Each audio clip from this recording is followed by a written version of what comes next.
jeu.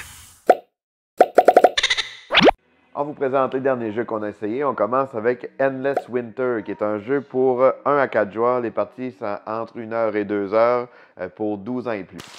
Endless of Winter, c'est un jeu, un mélange de gestion de ressources, un mélange de placement d'ouvriers, un petit côté deck building et beaucoup de façons de faire des points. En fait, la façon que ça fonctionne, c'est qu'à notre tour, on va placer un de nos personnages sur les actions qui sont disponibles. Les actions qui sont ici vont nous permettre de soit aller chercher des tuiles qui nous donnent des points plus tard, nous permettre d'aller chercher des nouvelles cartes, nous permettre d'avancer sur différentes pistes ou gagner et dépenser des ressources. Les différents modules qu'on a, on va retrouver ici un petit contrôle de territoire comme ça. Et ça, pendant la partie, on va pouvoir ajouter des campements et les déplacer. C'est des campements qu'on va pouvoir ajouter sur les différentes tuiles. Quand on réussit à faire un agencement de 3 campements qui se touchent, comme ça sur le jeu, on va pouvoir les remplacer, toujours en payant des coûts, évidemment, par une habitation comme ça, ce qui va nous permettre, dans la phase crépuscule, de gagner soit des ressources, gagner des points, comme ici, c'est des points. Ici, ça nous permet d'avancer sur une piste de score, on peut gagner des ressources comme ça. Sauf que c'est du contrôle de majorité, dans le sens que si on a des voisins dans la même zone, c'est lui qui va être en majorité seulement qui va gagner les bonus. Fait que c'est un petit guerre de contrôle de territoire. L'autre module qu'on retrouve, c'est la collection de cartes. En fait, c'est aller chercher des cartes pour améliorer notre jeu. Parce que toutes les actions qu'on va pouvoir faire, on va pouvoir se servir des cartes pour soit utiliser les ressources de travail qui sont ici, soit effectuer des actions qui vont nous permettre de faire des conversions de ressources. Et il y a certaines cartes aussi qu'on va pouvoir utiliser pour jouer à la phase crépuscule, qui va nous donner, en fait, la phase crépuscule, c'est là qu'on va faire un peu de l'enchère pour qui va être en première position pour la place premier joueur, ou nous permettre de faire des actions vraiment dans cette phase-là de crépuscule. Sur notre plateau joueur qui est ici, ce qui est le fun, c'est que le jeu il est en double épaisseur, fait que on va pouvoir compter nos ressources qui sont dessus. Plus qu'on a de campement, plus que on a la capacité d'accumuler de la nourriture. Mais quand nos campements reviennent sur notre jeu, mais on peut perdre cette nourriture-là. À toutes les fois qu'on installe des habitations, c'est des bonus aussi qu'on peut débloquer. Les tuiles bonus que je parlais tantôt, c'est des tuiles qu'on va pouvoir rajouter ici. Puis ça, à toutes les phases crépuscules, ça va être des points qu'on va faire. C'est tout le temps des points cumulatifs d'une manche à l'autre. Un autre module qu'on a, ça va être ici les pierres qu'on va pouvoir venir poser sur une autre section du jeu. Quand on va faire l'action qui nous permet de mettre ces pierres-là, on va gagner les ressources qu'on va cacher comme ça. Mais ça va être aussi une façon de faire des points si on construit au deuxième étage. Quand on construit sur un deuxième étage, on va gagner 1 point par tuile qu'on cache, plus un point supplémentaire quand c'est une tuile de notre couleur à nous. Et en plus, lorsqu'on pose ces tuiles-là, pendant la phase crépuscule, ça va nous donner des ressources, des bonus qui vont être utilisés dans la partie.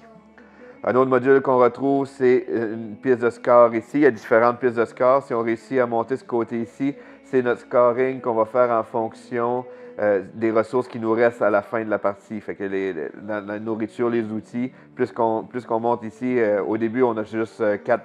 En fait, pour chaque 4 ressources, on n'a seulement qu'un point, mais puis si on réussit à se rendre jusqu'en haut, c'est 1 pour 1.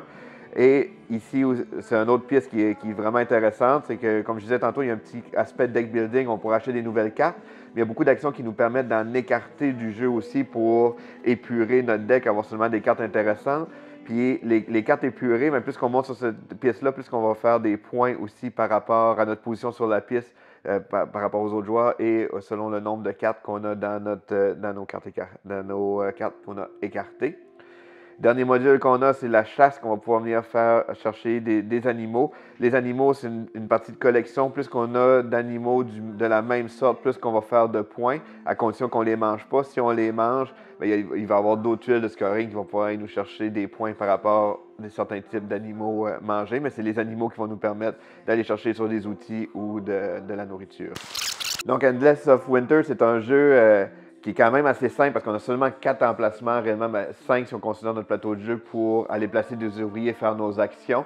Cet aspect-là est facile à maîtriser, on embarque vite dans le jeu, mais il y a tellement de façons de faire des points et de s'éparpiller un peu partout que ça devient un jeu quand même très stratégique. Donc c'est Endless of Winter. On a aussi essayé Sandwich Masterclass, qui est un jeu pour 3 à 8 joueurs, les parties d'environ 20 minutes pour 7 ans et plus.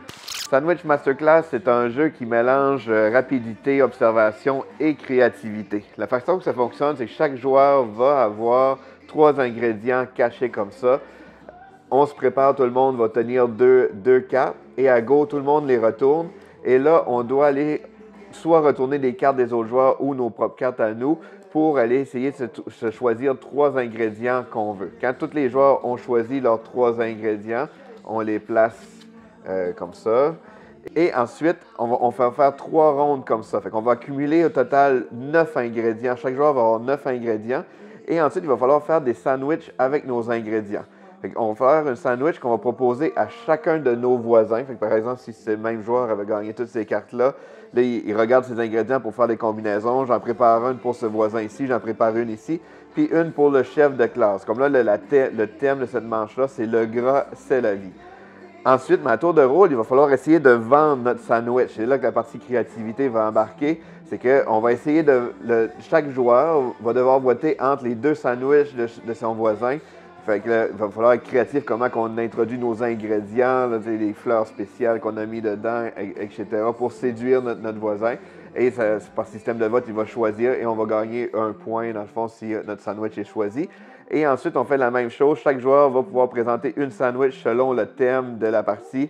Comme là, c'était le gras, puis expliquer vraiment comment notre sandwich. Puis là, tous les joueurs vont voter en même temps pour c'est quelle la meilleure sandwich. Donc, Sandwich Masterclass, comme je disais, en fait, c'est un jeu qui m'a surpris pour le côté créatif. C'est pas quelque chose que j'avais compris à la base dans la description du jeu. C'est là que c'est vraiment drôle quand on explique l'ingrédient qu'on a mis. Puis les dessins, des fois, c'est un peu subjectif. Là, qui peut être un bâton de fromage, peut être considéré comme un panais ou des choses comme ça. Fait que, on peut vraiment jouer avec ça, puis on se fait beaucoup de fun là, avant nos sandwichs. Ensuite, nous avons essayé Maui, qui est un jeu pour 2 à 7 joueurs, 7 ans et plus, il est parti d'environ 30 minutes. Ici, on retrouve un jeu de cartes assez simple. On va avoir toujours 4 cartes dans nos mains. Fait qu'à notre tour, on va jouer une carte et en piocher une toujours. C'est toutes des cartes avec des chats dessus. La façon dont ça fonctionne, le but du jeu, c'est d'avoir le plus de colonnes avec des cartes 9 dessus. Puis c'est maximum 3 dessus. Fait que ça, c'est réussir à convertir nos cartes pour la tourner du côté 9. Plus qu'on en a, plus qu'on va faire de points. La façon que ça fonctionne, c'est qu'on va pouvoir jouer des cartes comme ça. Si, à notre tour, on décide de jouer la carte opposée, fait que dans le fond, ici, les bleus, c'est soit des 4 ou soit des 5.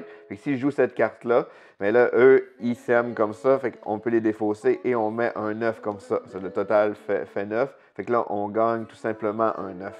Mais on peut aller voler des cartes des autres joueurs aussi. Fait que si, par exemple, j'avais mon 4 comme ça, mais là, je pourrais affronter l'autre joueur. S'il ne peut pas se défendre en jouant une carte, la carte opposée de sa main, mais c'est moi qui va gagner sa carte. Comme ça, on la jette et je vais gagner ma carte 9 comme ça que je peux mettre sur mon jeu.